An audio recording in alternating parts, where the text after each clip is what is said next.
फल को बदल देते हैं। तो अब यहाँ पे लघु पराशर के दूसरे अध्याय जो योग अध्याय है उसका अगला हम श्लोक ले रहे हैं। तो बहुत ही अच्छा श्लोक आया यहाँ पे। एक राजयोग कैसे बनता है ये श्लोक वो राजयोग की ओर इशारा भी करता है। कह रहा है कि निवसेताम व्यत्तेन तावुवो धर्म कर्मणो एकत्र अन्यत्र इस थोड़ा गलत लिख दिया, एकात्रण्य तरोवापि बसेच ध्योग कारको। इसका एकत्र अन्यत्र, एक हो या अन्यत्र हो, एकात्र इस थोड़ा एक शब्द अक्षर मिस्टेक हो गया।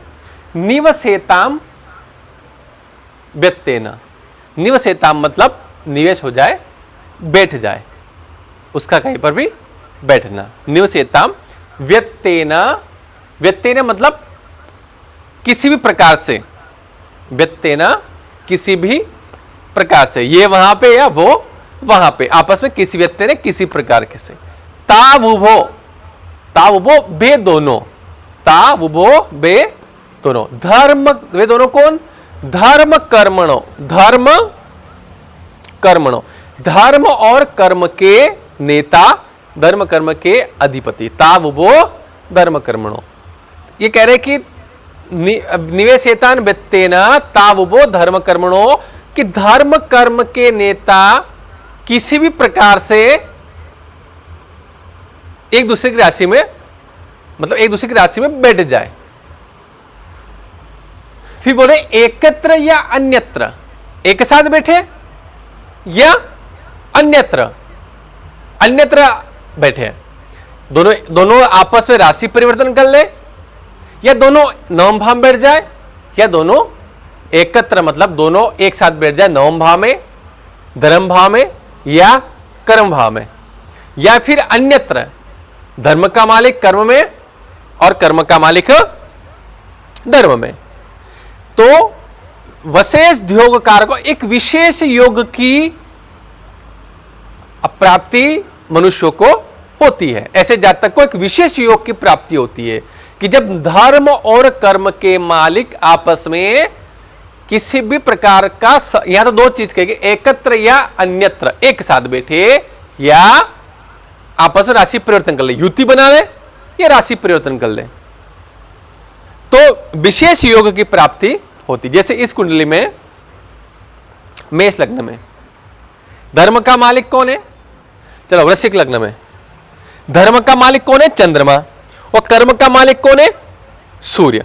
अब सूर्य चंद्रमा दशम भाव में बैठ जाए, यहीं पे सूर्य चंद्रमा, हाँ बोलो, या फिर सूर्य की राशि में चंद्रमा, चंद्र की राशि में सूर्य, इस तरह से बैठ जाए तो एक विशेष, मतलब इसको तो राजयोगकारी भी कहा जाता है कि भाई नवम दशम का भाग्य, नवम भाव का एक है भाग्य भाव, भाग्य भाव का दशम भाव से संबंध बनना, दशम भाव का एक है कर्म। और ये पहले मैंने बताया था नवम भाव लक्ष्मी, दशम नारायण, लक्ष्मी नारायण योग, नवम भाव लक्ष्मी, दशम नारायण। नवम का दशम में बैठना, नवम धर्म भाग्य का है और दशम कर्म का है। किसी व्यक्ति को अपने कर्म में भाग्य का सपोर्ट मिलना, इससे अच्छा योग और क्या बनेगा कि किसी व्यक्ति को भाग्य का सपोर्ट, उसको कर्म, भाग्य कर्म से संबंध बना ले, तो इससे अच्छा कुंडली में कोई योग बन ही नहीं सकता है। सबसे अच्छा योग है राजयोगकारी कहो, पैसे वाला योग, मतलब राजयोगकारी हो गया, बात ही खत्म, पैसा, धनवान, सुख, परिवार, जो भी वाहन सब कुछ उसको मिल गया। यदि धर्म और कर्म के नेता ने आपस में किसी भी प्रकार का संबंध बना लिया। केंद्र में सबसे स्ट्रॉन्ग भाव कौन सा, मजबूत भाव कौन सा है, बलवान भाव कौन सा है? दशम। और त्रिकोण में सबसे बलवान भाव नवम। तो ये दोनों आपस में संबंध बना ले तो कुंडली में सबसे यदि कोई अच्छा योग बनता है तो यही बनता है। यही श्लोक सबसे अच्छा बताया गया। आखिर में ये भी आएगा राजयोग कैसे बनता है, तो वहां पर भी यही आएगा कि धर्म का दशम में कर्म, धर्म कर्मादि नेतारो वन्योन्याश्रय संस्थितो राजयोग योगम प्रोक्ति विख्यात, ऐसा भवते में कुछ है कि धर्म कर्मादि नेतारो वन्योन्याश्रय, एक दूसरे के आश्रय हो धर्म कर्म के नेता। कुल मिला के नवम और दशम का संबंध बन जाए कुंडली में, इससे अच्छा योग कुंडली में बन ही नहीं सकता है। लक्ष्मी नारायण योग, बात कहता लक्ष्मी नारायण योग बन गया। हाँ, इनका संबंध किसी अन्य से नहीं होना चाहिए, इनका संबंध अन्य ग्रहों से नहीं होना चाहिए, तब जाके इस योग की प्राप्ति होगी। यदि इसने संबंध इनसे 6 आत्रिक के मालिक या त्रिषडाय के मालिक इनसे संबंध बना लेते हैं, तो फिर ये लक्ष्मी नारायण योग बता रहे, जो राजयोग बता रहे हैं, उसकी प्राप्ति मनुष्यों को नर को नहीं होगी। ठीक है, क्लियर है। निवेशता व्यत्येन तावुभो धर्म कर्मणो, निवेश हो जाए व्यत्येन किसी प्रकार से, निवेश मतलब बैठ जाए, तावुभो मतलब वे दोनों धर्म कर्मणो, धर्म के भाव में कर्म, कर्म के भाव में धर्म, या दोनों एक ही धर्म की जगह या कर्म की जगह, या फिर ये तो स्ट्रॉन्ग योग हो गया कि भाई राशि परिवर्तन कर ले नवम दशम का मालिक, ये तो बहुत अच्छा है। नहीं तो फिर दोनों एक ही जगह बैठ जाए, उससे थोड़ा सा कमजोर, दोनों दशम में बैठ जाए या दोनों ग्रह नवम भाव में बैठ जाए, तो ये पहले वाले से कमजोर, या फिर दोनों ग्रह चतुर्थ में बैठ जाए, लग्न में बैठ जाए, मतलब अन्य केंद्र में बैठ जाए। बैठना फिर केंद्र में या फिर त्रिकोण में ही है, या तो अन्य त्रिकोण में बैठ जाए, पंचम भाव में बैठ गया त्रिकोण में अन्य, या फिर ये अन्य केंद्र में बैठ जाए, कौन सा, चौथे भाव में, लग्न में, सप्तम में। तो फिर फल की कमी, सबसे स्ट्रॉन्ग फल 9-10 का राशि परिवर्तन, उसके बाद सेकंड वाला दोनों नवम में बैठ जाए या दोनों दसवें भाव में बैठ जाए, ये सेकंड वाला। फिर तीसरा बोल रहे कि ऐसा नहीं हो तो फिर दोनों कहां बैठ जाए, किसी केंद्र में बैठ जाए, अन्य केंद्र में, चौथे में, दसम में, सप्तम में, या फिर त्रिकोण में बैठ जाए नवम में। तो यहां तक तो ठीक है।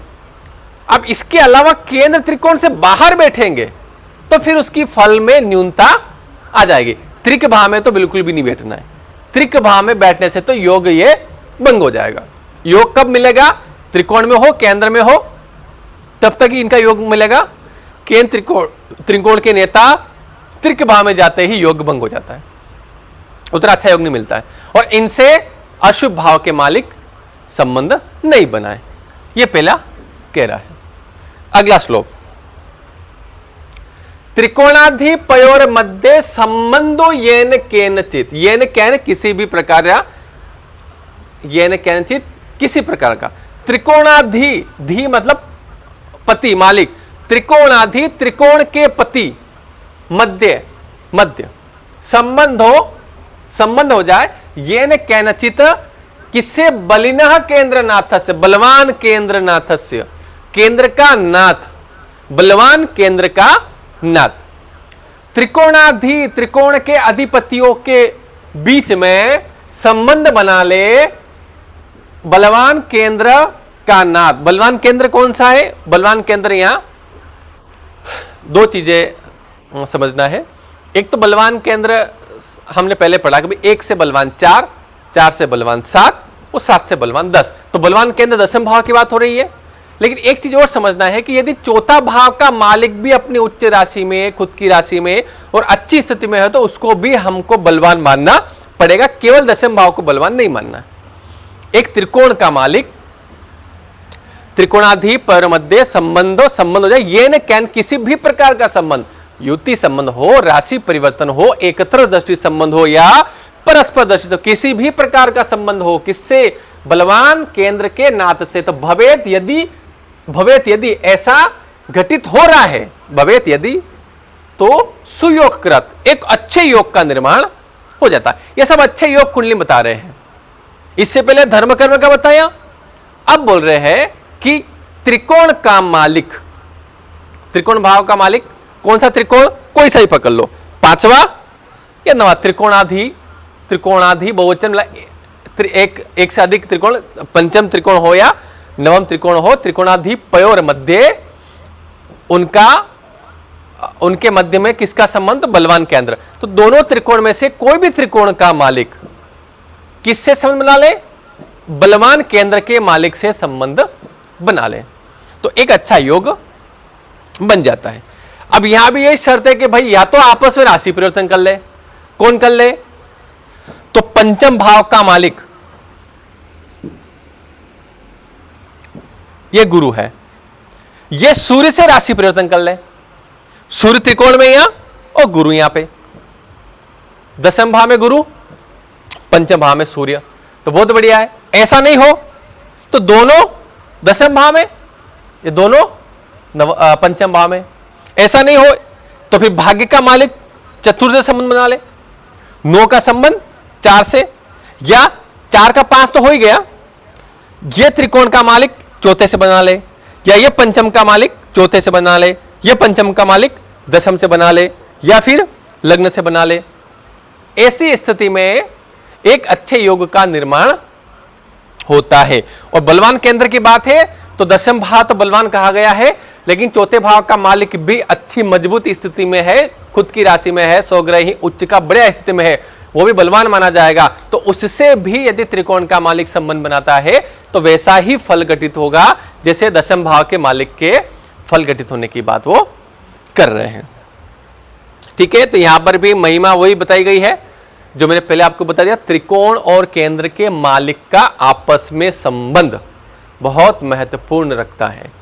केंद्र और त्रिकोण के मालिक आपस में किसी भी प्रकार का संबंध बना लेते हैं तो फिर वो फल देने में बहुत स्ट्रॉन्ग मजबूत हो जाते हैं, उनकी दशा बहुत अच्छी जाएगी और जहां के मालिक है उनके फल में वृद्धि होती ही होती है। त्रिकोण और केंद्र के मालिक आपस में किसी प्रकार का संबंध बना ले, बस शर्त ये बार बार वही चीज बोल रहा हूं कि इनका संबंध फिर अन्य किसी दूसरे ग्रह दूसरे भावों के मालिक से नहीं होना चाहिए जो अशुभ भाव के मालिक हो। 2 त्रिकोण 2 केंद्र के मालिक बना ले तो और बढ़िया, पंचम नवम त्रिकोण और चतुर्थ दसम केंद्र, चारों ग्रह आपस में संबंध बना ले, केंद्र में बैठ जाए, चारों त्रिकोण बैठ जाए और उत्तम। केंद्र त्रिकोण दिक्कत नहीं है, दिक्कत वही है 6 8 12 और त्रिशटाय 3 6 11, ये आपस में आके इनसे नहीं मिलने चाहिए तो ये सब योग घटित होंगे। यदि उनकी दृष्टि भी पड़ गई इन पे तो योग घटित नहीं होंगे, इनकी शुभता को वो कम कर देंगे। जैसे कल हमने कुंडली देखी कि अष्टमेश जो मंगल था वो लग्न में जाके शनि के साथ बैठता है, शनि पंचम का मालिक था, उस शनि के उसको योग को कमजोर कर देता है, उसकी शुभता को कम कर देता है। वो और भी अन्य ग्रह संबंध बना रहा था तो उनकी सारी शुभता को वो हर रहा था कौन, अष्टम भाव का मालिक मंगल, जो कल कुंडली बताई थी। और इससे पहले हमने पंकज जी कुंडली लिखी थी, उसमें कितना बढ़िया योग था कि पंचम भाव का मालिक गुरु अपनी राशि में बैठा है तो शनि के वहां आने से, छठे भाव के मालिक का वहां आने से कोई ज्यादा उसको फर्क नहीं पड़ा। मंगल एक योगकारी ग्रह था तो उससे किसी ने संबंध बनाया ही नहीं, एक योगकारी मंगल से किसी ने संबंध बनाया नहीं, बल्कि मंगल ने बनाया किससे, राहु से, और राहु को भी योगकारी बना दिया। तो ये एक दूसरे से ऐसे कनेक्शन होकर उसको योगकारी या फिर अशुभकारी बना देते हैं। अगला श्लोक है दशा स्वपि भवेद्योगः प्रायशो योगकारिणो। दशा स्वपि दशा भी भवेद्योग, भवेद्योग मतलब एक योग कर, दशा भवेद जाती है, द्योग मतलब योग, एक योगकारी दशा जाती है, प्रायशो योगकारिणो, योगकारी की दशा योग फल देने वाली होती है। दशा स्वपि दशा भी भवेद्योग एक योग बनाती है, प्रायशो योगकारी ग्रह की दशा में योग मिलता है। एक योगकारी ग्रह की दशा में व्यक्ति को योग जैसे राजयोग मिल जाता है, योगकारी की दशा में अच्छा शुभ योग मिलेगा। शुभ योग, राजयोग या जो भी योग है, भवन योग, मकान योग, जमीन योग, विवाह योग, सब योग, कोई भी योग अच्छा योग मिलता है जब प्राय अधिकांश देखा गया कि योगकारी ग्रह की दशा में ही उसको योग मिलता है। योग मतलब उसको शुभता की प्राप्ति होती है, स्वाभाविक बात है। हम वही पढ़ रहे हैं कि भैया जो योगकारी ग्रह होता है वो अपनी दशा में योग फल देता है। तो ये कह रहा है कि दशा स्वपि दशा भी एक योग देती है, प्रायः योगकारी ग्रह की दशा एक अच्छा योग देती है। इन्होंने फिर एक कंडीशन डाली कि दशाद्वयी मध्य गतस तदयुग शुभ कारिणाम। दशाद्वयी मध्य, दो दशाओं के मध्य, दो दशाओं के मध्य, दशाद्वयी मध्य गतस तद अयुग, अयुग अदयुग, अदयुग असंबंधित ग्रह शुभ कारिणाम। शुभ ग्रह हो और अदयुग असंबंधित हो। दशाद्वयी मध्य, दो दशाओं के मध्य, गतस मतलब जो चल रही हो, दो दशाओं के मध्य। जैसे कि मान लो केंद्र के मालिक की महादशा हो, त्रिकोण के मालिक की अंतरदशा हो, त्रिकोण के मालिक की महादशा हो, केंद्र के मालिक की अंतरदशा हो। जो ये पहले बता रहे ना कि जो एक योगकारी ग्रह की दशा, योगकारी ग्रह की दशा कैसे बनेगी? किसी एक उच्च ग्रह की दशा है, केंद्र के मालिक की दशा है, त्रिकोण के मालिक की दशा है, दोनों संबंध बना रखा है, तो योगकारी तो वही होते हैं। तो ये बोला कि जब किसी योगकारी ग्रह की दशा होती है तो योग तो मिलता ही है, लेकिन उस दशा में किसी शुभ ग्रह की दशा आ जाए, शुभ कारिणाम, किसी शुभ ग्रह की दशा आ जाए और वह शुभ ग्रह उस योगकारी से अदयुग असंबंधित, संबंध नहीं रखता हो, उस योगकारी ग्रह से वह जो शुभ ग्रह की दशा आ रही है, महादशा का मालिक योगकारी हो, पर अंतरदशा का मालिक योगकारी नहीं है, वो केवल शुभ ग्रह होना चाहिए। क्या होना चाहिए? शुभ ग्रह। अब वो शुभ ग्रह उस योगकारी ग्रह से संबंध नहीं है तो भी वह शुभ ग्रह फल दे देगा। मैंने एक आपको पहले बताया था कि जो दशा होती है, महादशा और अंतरदशा के मालिक का आपस में संबंध होगा तो ही फल होगा, बिना संबंध के वो फल नहीं करते हैं। यहां पे ये बोल रहा है कि योगकारी ग्रह की दशा है, महादशा योगकारी ग्रह की है, उसमें अंतरदशा किसी उसी से संबंधित योगकारी ग्रह की दशा है, तो फिर प्रत्यंतर दशा आती है यदि वो किसी शुभ ग्रह की दशा है, लेकिन वो शुभ ग्रह उस योगकारी ग्रह से संबंध नहीं बना रहा है, तो भी वह शुभकारी ग्रह अपना शुभ फल देगा। या फिर महादशा किसी योगकारी ग्रह की है, प्रत्यंतर किसी योगकारी ग्रह की है, पर अंतरदशा योगकारी ग्रह की नहीं है, अंतरदशा किसी शुभ ग्रह की है और वो शुभ ग्रह उस योगकारी ग्रह से संबंध नहीं बना रहा है, अदयुग असंबंधित है, तो भी वो शुभ कारी ग्रह उस योगकारी ग्रह की दशा में फल दे देगा। इतना है कि योगकारी ग्रह की दशा में कोई शुभ ग्रह की दशा आ जाती है और शुभ ग्रह उस योगकारी ग्रह से संबंध नहीं बनाता है, जैसे कि पंकज की कुंडली में मंगल की दशा योगकारी ग्रह की दशा है और उस मंगल की दशा में गुरु की दशा आती है, गुरु पंचम का मालिकों के पंचम में बैठा हुआ है, वो गुरु मंगल से संबंध नहीं बना रहा था, फिर भी मंगल की महादशा में वो गुरु अपना फल शुभ फल ही करेगा, भले दोनों में संबंध नहीं है। वहां पे संबंध सॉरी था, गुरु अष्टम दृष्टि से गुरु मंगल दशम भाव से अष्टम दृष्टि से गुरु को देखता था, हाँ वहां संबंध था, पर संबंध नहीं भी होता तो भी गुरु शुभ है ना, तो योगकारी ग्रह की दशा में शुभ ग्रह अपना फल दे देता है बिना संबंध के। बाकी हर जगह संबंध की आवश्यकता पड़ती है। महादशा अंतरदशा के मालिक का आपस में संबंध नहीं होता है तो फल नहीं मिलता है। बस ये एक चीज यहां कही गई है कि उन दो योगकारी दशाओं के मध्य में यदि किसी शुभ ग्रह की दशा आ जाती है और वो शुभ ग्रह किसी पापी ग्रह से अशुभ ग्रह से संबंध नहीं बनाता है, तो वो स्वतंत्र है, अकेला है, बढ़िया है, शुभ ग्रह है तो मान्य है। यदि वो किसी ग्रह से संबंध बना रहा है तो फिर उसकी शुभता खत्म हो जाती है, फिर वो सूत्र वहां लागू नहीं होता है। ठीक है, मैं तीनों श्लोक का अर्थ 1 मिनट में और कर देता हूं। पहले में यह कह रहा है कि धर्म कर्म के नेता आपस में किसी भी प्रकार से संबंध बना ले, नवम दशम के मालिक आपस में किसी भी प्रकार से या तो राशि परिवर्तन कर ले, या दोनों ग्रह दशम में बैठ जाए, या दोनों ग्रह नवम में बैठ जाए, तो एक अच्छा योग बनता है जिसको राजयोग या लक्ष्मी नारायण योग या धनवान योग या सारे योग कहेंगे, क्योंकि राजयोग में सब कुछ आ जाता है। तो ऐसा योग बनता है और वो दोनों यदि केंद्र में ही बैठ जाए या त्रिकोण में ही बैठ जाए तो ठीक है, केंद्र त्रिकोण से बाहर वो नहीं निकलना चाहिए और उनसे कोई भी अशुभ भाव का मालिक संबंध नहीं बनाना चाहिए, तो योग फलीभूत हो जाएगा। इसमें कह रहे हैं कि त्रिकोण का मालिक हो, त्रिकोण का मालिक हो, उससे कोई दशम मतलब बलवान केंद्र का मालिक संबंध बना ले, किसी त्रिकोण के मालिक से बलवान केंद्र का मालिक संबंध बना लेता है तो एक अच्छा योग का ये एक सुयोगकृत एक भवेत यदि सुयोग एक सुयोग अच्छा योग बन जाता है कि त्रिकोण के मालिक से कोई केंद्र का मालिक बलवान केंद्र का मालिक संबंध बना ले। बलवान केंद्र से दशम भाव का मालिक से संबंध है, बलवान केंद्र दशम भाव को कहा जाता है, लेकिन चौथे भाव का मालिक भी खुद की राशि में है, उच्च का है, अच्छा अंश में है, षड्वर्ग में अच्छा बल प्राप्त है, तो चौथे भाव के मालिक को भी हम बलवान मानेंगे।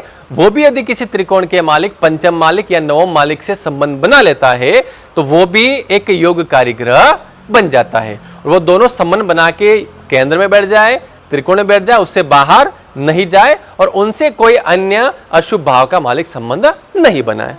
और ये कह रहा है कि एक योगकारी ग्रह की दशा एक योगकारी ग्रह होता है, उसकी दशा में प्रायः योग मिल ही जाता है। अच्छा योग उसको जातक को योगकारी की ग्रह की दशा में प्रायः उसको योग राजयोग हो धनुयोग हो कोई सा भी योग मिल ही जाता है। लेकिन उस योगकारी ग्रह की दशा में यदि शुभ ग्रह की दशा भी आती है और दोनों में संबंध नहीं होता है तो भी वह शुभ ग्रह उसको अपना पूरा फल देगा। ऐसा नहीं कि संबंध नहीं है तो नहीं देगा। अच्छा, मैंने एक बार एक चीज और बताई थी, ऐसे दो ग्रह भी है जो बिना संबंध के आपस में फल देते हैं। दो ग्रह भी ऐसे बताए थे, शुक्र और शनि।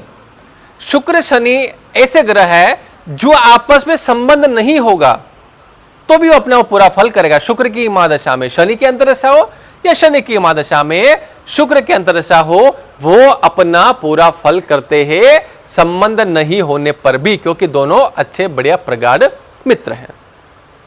ये आपके दूसरे अध्याय के 6, 7 और 8 श्लोक। इसमें कोई प्रश्न है तो एक आधा पूछ लीजिए, फिर अपना आगे बढ़ते हैं और चंद्रमा के भाव लेते हैं। इसमें कोई प्रश्न उपज रहा हो किसी के मन में तो आप पूछ लीजिए, फिर हम आगे बढ़ते हैं। हाँ हाँ हाँ, क्या सिर्फ संबंध भी नहीं होने चाहिए नौ के दशम में या दशम के नौ में के ऊपर किसी अशुभ ग्रह की दृष्टि भी नहीं होनी चाहिए? फिर से रिपीट करो, आवाज कम थी। हाँ,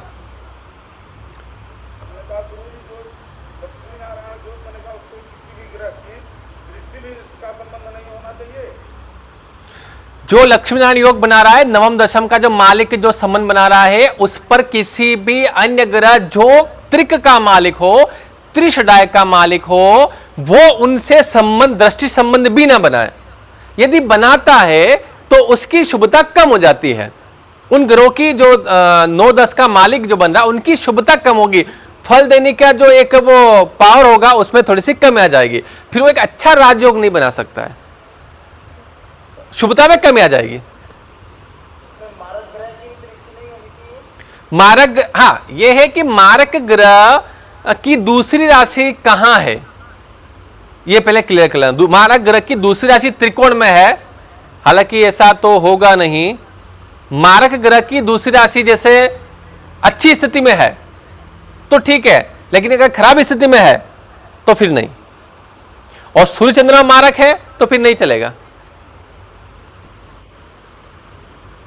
वो आप कुंडली के ऊपर निर्भर करोगे कि कौन से वो मालिक बना है। और वो ग्रह देखो क्या, जैसे मान लो सूर्य की दृष्टि है, सूर्य अच्छे भाव का मालिक भी है, केंद्र त्रिकोण के मालिक को सूर्य देखता है और सूर्य केंद्र त्रिकोण का मालिक नहीं है और फिर उसने किसी 6-8-12 से संबंध भी बना रखा है तो फिर गलत, फिर खराब हो जाएगा, क्योंकि वो ग्रह पूरा किसी और से संबंध बना के पूरा अशुभ हो चुका है और फिर वो दृष्टि डाल रहा है तो उसका इफेक्ट भी उस पर रहेगा, फिर भी वो योग काम नहीं करेगा। मार्केस की दृष्टि भी काम नहीं करेगी। देखो केंद्र में मारक भाव, मैंने बोला केंद्र लग्न तो अच्छा ही माना गया है, केंद्र को ना शुभ ना केंद्र में सप्तम भाव को ज्यादा अच्छा नहीं माना गया, मारक भाव है वो। और चौथा और दशम परिस्थिति के ऊपर निर्भर है, सौम्य ग्रह क्रूर ग्रह ऐसा। और कोई प्रश्न? मैं कुंडली बना क्लियर कर दूंगा अभी। और कोई इनमें से प्रश्न? हाँ,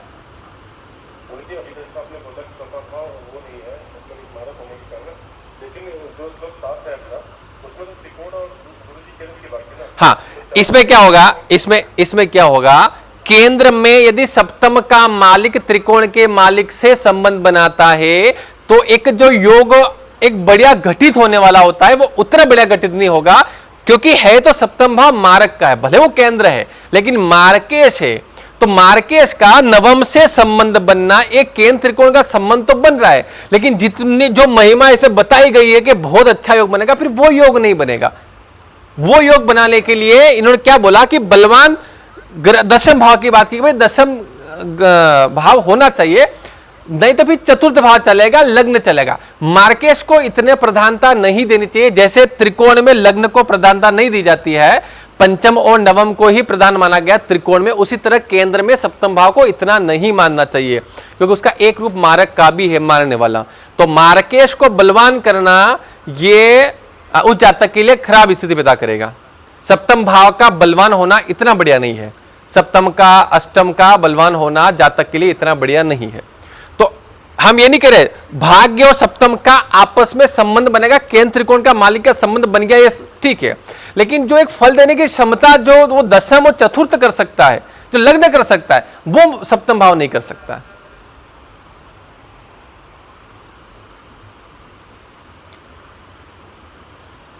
हुआ क्लियर का डाउट है अभी भी? हाँ, आपका शुभ नाम? ठीक है, चलो अब लिखो चंद्रमा के फल। कल हमने तीन चंद्रमा तक हमने, आप हमेशा ये जो 3 है इसका लिखवाते हैं, इसका भी लिखवा दीजिए ना प्लीज। किस, आप हमेशा अच्छा हाँ सॉरी, अर्थ लिखना भूल गया, लिखो अर्थ लिखना भूल गया। तीनों श्लोक का नीचे अर्थ लिख लो। नंबर 1 लिखिए, धर्म और कर्म के नेता, धर्म और कर्म के नेता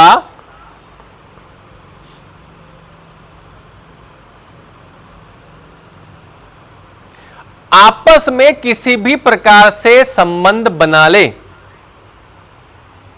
आपस में किसी भी प्रकार से संबंध बना ले।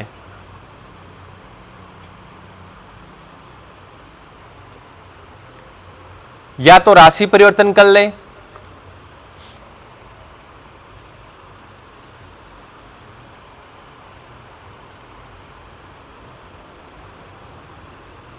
या दोनों नवम में या दोनों दशम भाव में बैठ जाए।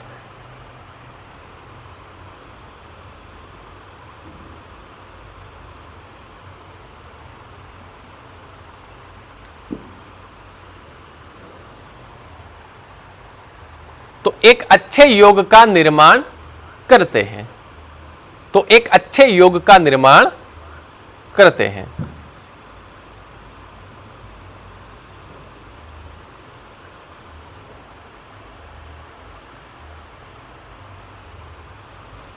यदि ये दोनों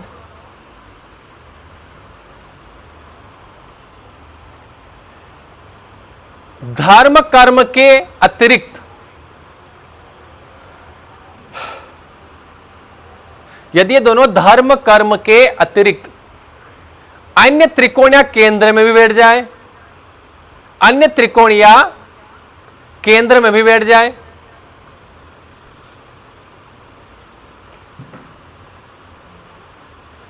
और किसी प्रकार का संबंध बना ले,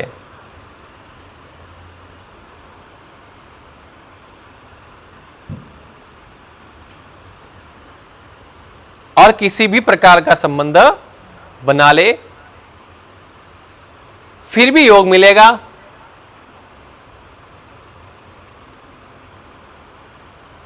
फिर भी योग मिलेगा।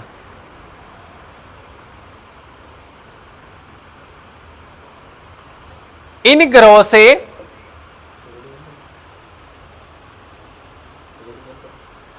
से त्रिक, त्रिषडाय,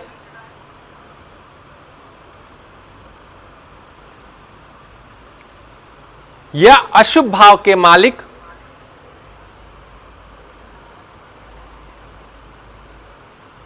किसी प्रकार का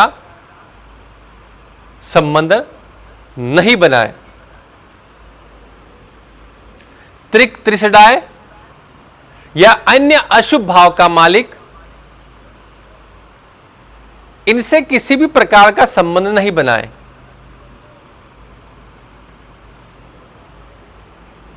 तो ही यह फल घटित होंगे,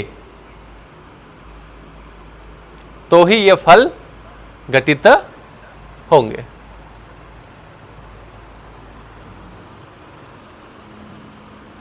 अगला श्लोक, त्रिकोण के नेता का त्रिकोण के नेता का बलवान केंद्र से किसी भी प्रकार का संबंध बन जाए। त्रिकोण के नेता का बलवान केंद्र से किसी भी प्रकार का संबंध बन जाए।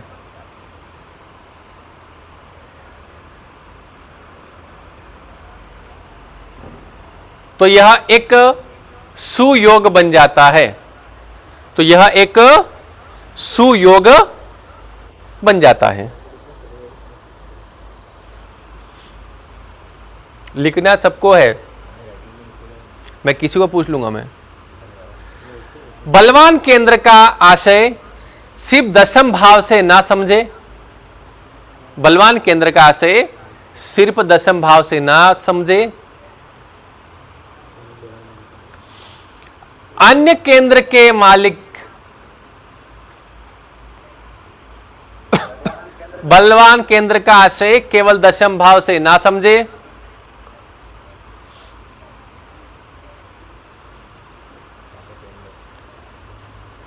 बलवान केंद्र का आशय केवल दशम भाव से ना समझे। अन्य केंद्र के मालिक भी यदि उच्च का हो, अन्य केंद्र के मालिक भी यदि उच्च का हो, सवराशि हो,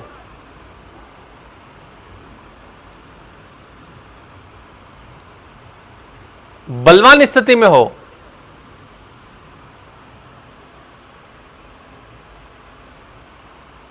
तो उनको भी समझना चाहिए,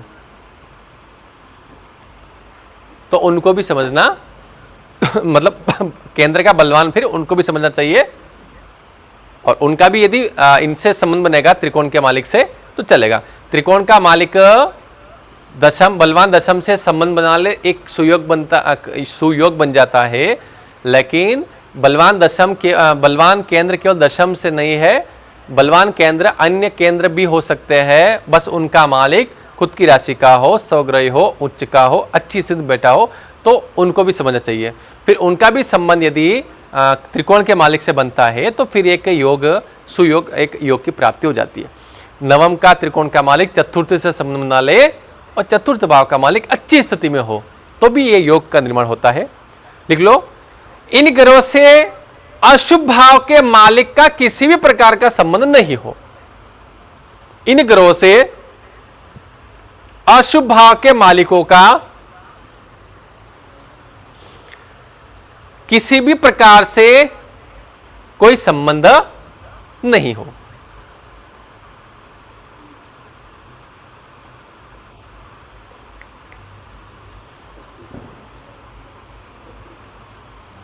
तो ही योग फलीभूत होगा, तो ही योग फलीभूत होगा। तीसरा श्लोक, योग कार्य की दशा में प्रायः शुभ योग घटित हो जाता है। योग कार्य की दशा में, तीसरा श्लोक, योग कार्य ग्रह की दशा में प्रायः शुभ योग घटित हो जाता है।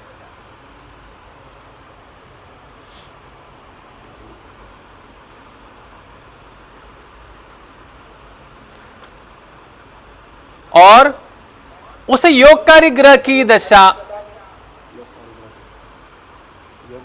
योगकारी ग्रह की दशा में प्रायः शुभ योग घटित हो जाता है। दशा स्वपी भवेद योग प्रायशो योगकारिणाम। योगकारी ग्रह की दशा में प्रायः शुभ योग घटित हो जाता है।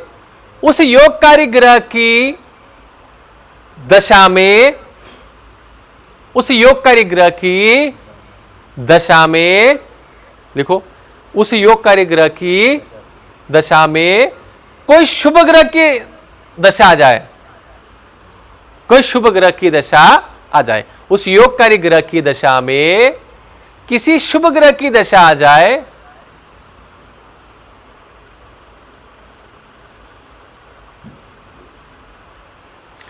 और वह शुभ ग्रह योगकारी ग्रह से संबंध नहीं बनाता हो, और वह शुभ ग्रह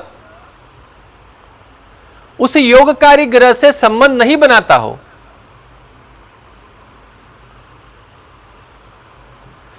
फिर भी वह शुभ ग्रह शुभ कार्यनाम शुभ फल दे देगा। फिर भी वह शुभ ग्रह शुभ फल दे देगा, मतलब संबंध रहित होने पर भी वह शुभ फल दे देगा। शुभ ग्रह उस योगकारी ग्रह से संबंध नहीं बनाता हो, फिर भी वह शुभ ग्रह शुभ फल कर देगा बिना संबंध के ही। क्योंकि अधिकांश देखा गया है कि संबंध बिना ग्रह ये फल नहीं करते हैं। महादशा में अंतरदशा का मालिक जो भी है, दोनों में आपस में ग्रह में संबंध नहीं है तो ये फल नहीं करते। पर यहां बता रहे हैं कि योगकारी ग्रह की दशा में शुभ ग्रह की अंतरदशा यदि रहती है और दोनों में संबंध नहीं भी रहता है तो भी वह शुभ फल दे देता है। ठीक है, अब लिखिए चंद्रमा का भाव, फिर अपन वापिस इसी पे आ जाएंगे, आपके जो प्रश्न रहेंगे इनके ऊपर। चंद्रमा का 3 भाव हमने लिख लिया था। तीसरे भाव में था कि भाई लेखन कला, सोशल मीडिया, इन प्लेटफॉर्म पे वो अच्छा काम करेगा, उन्नति की योग बनाता है, भाइयों में सुख होता है, मेहनती होता है और अपने मेहनत से शिक्षा, एक गहराई की शिक्षा को ग्रहण कर लेता है, जो भी कल तीसरे चंद्रमा का फल हमने लिखा था। गले में रोक देगा यदि चंद्रमा खराब है तो।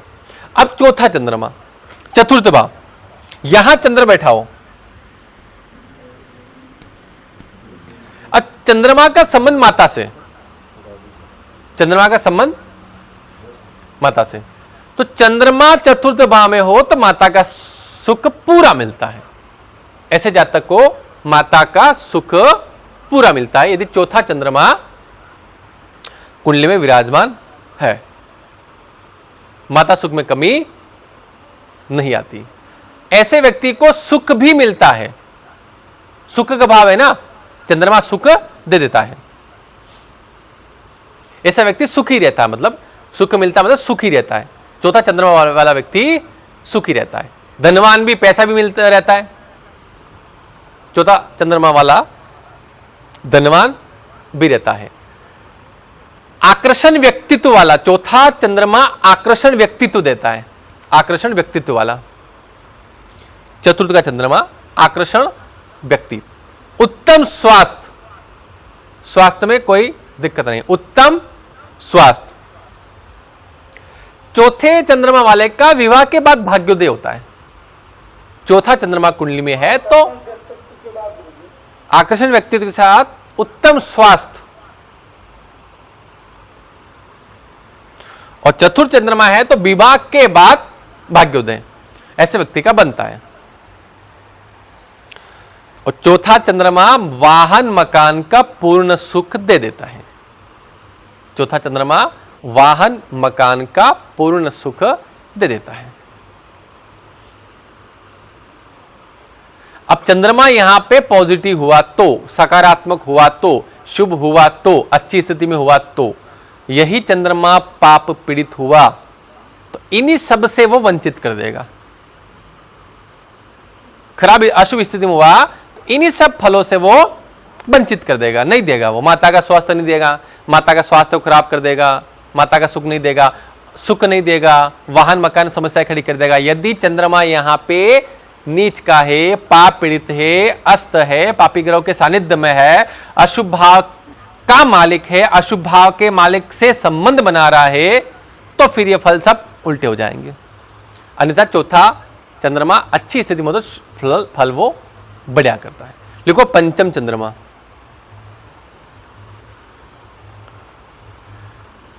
पंचम चंद्रमा सट्टा लॉटरी से इनकम करवाता है। सट्टा लॉटरी से धन के योग बनाता है पंचम चंद्रमा। पंचम सूर्य हो या पंचम चंद्रमा हो, ये सट्टा लॉटरी से धन दिला देते हैं। आय के स्रोत एक से अधिक बना देता है। पंचम चंद्रमा आय का स्रोत एक से अधिक बना देता है। पंचम चंद्रमा आय का स्रोत एक से अधिक बना देता है। और ऐसे व्यक्ति, ऐसे जातक को स्त्रियों से लाभ होता है। पंचम चंद्रमा वाले को स्त्रियों से विशेष लाभ होता है।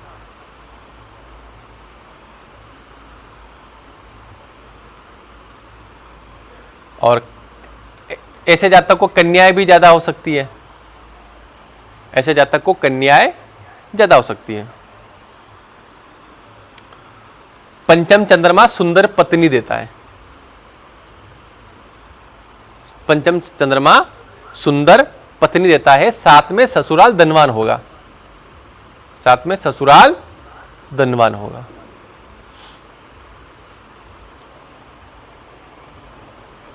अब देखो पंचम चंद्रमा हो तो कौन सा विषय लेना चाहिए, तो हम विषय का एक दिन पूरा स्पेशल क्लास रखेंगे कि किस ग्रह से कौन कौन से विषय बताए गए।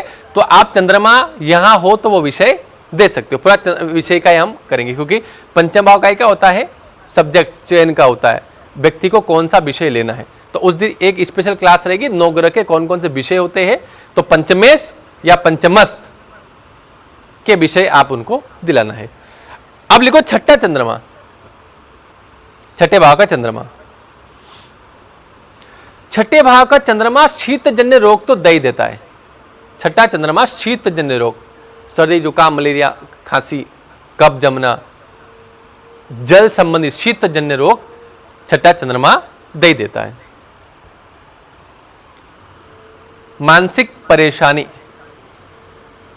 ऐसे जातक को मानसिक परेशानी।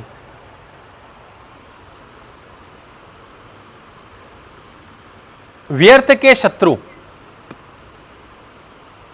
शत्रु अधिक भी होंगे और व्यर्थ के शत्रु।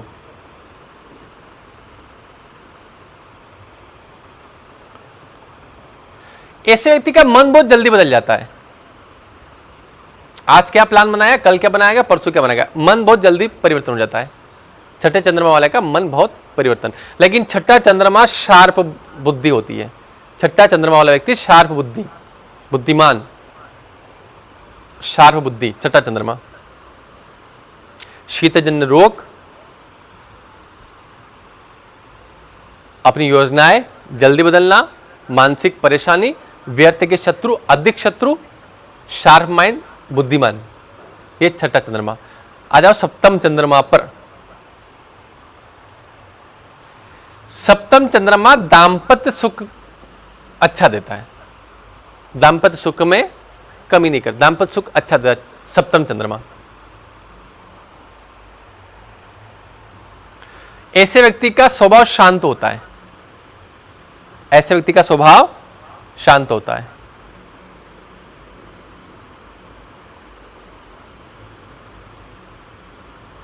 व्यापार अस्थिर या एक से अनेक व्यापार, व्यापार अस्थिर या एक से अनेक व्यापार। देखो चंद्रमा इंपोर्ट एक्सपोर्ट का कारक है। ऐसे व्यक्ति जो चंद्रमा का जो सप्तम भाव एक व्यवसाय का भी कहा गया है, तो ऐसे व्यक्ति का व्यापार इंपोर्ट एक्सपोर्ट का ज़्यादा, इधर से उधर घूमना करना, ट्रैवलिंग ऐसा इस टाइप का, तो ऐसा व्यापार भी सप्तम चंद्रमा करवा देता है। सुंदर व्यक्ति और शांत उसका स्वभाव रहेगा। व्यापार अस्थिर रहेंगे, व्यापार एक से अनेक बनेंगे।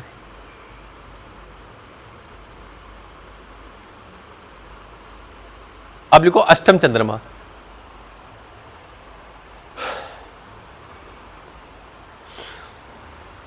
रोग भाव का चंद्रमा, तो वही चंद्रमा का रोग जो है शीतजन्य रोग अष्टम चंद्रमा होने पर भी देगा।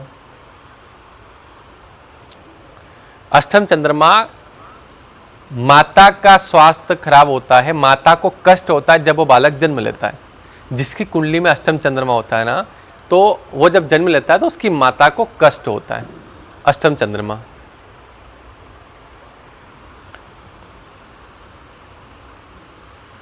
ऐसे व्यक्ति का मन हमेशा अशांत रहता है, ऐसे व्यक्ति का मन हमेशा अशांत रहता है। यात्राओं में कष्ट, ऐसे व्यक्ति को यात्राओं में कष्ट। चंचलता बनी रहती, अष्टम चंद्रमा चंचलता बनी रहती, मन अस्थिर।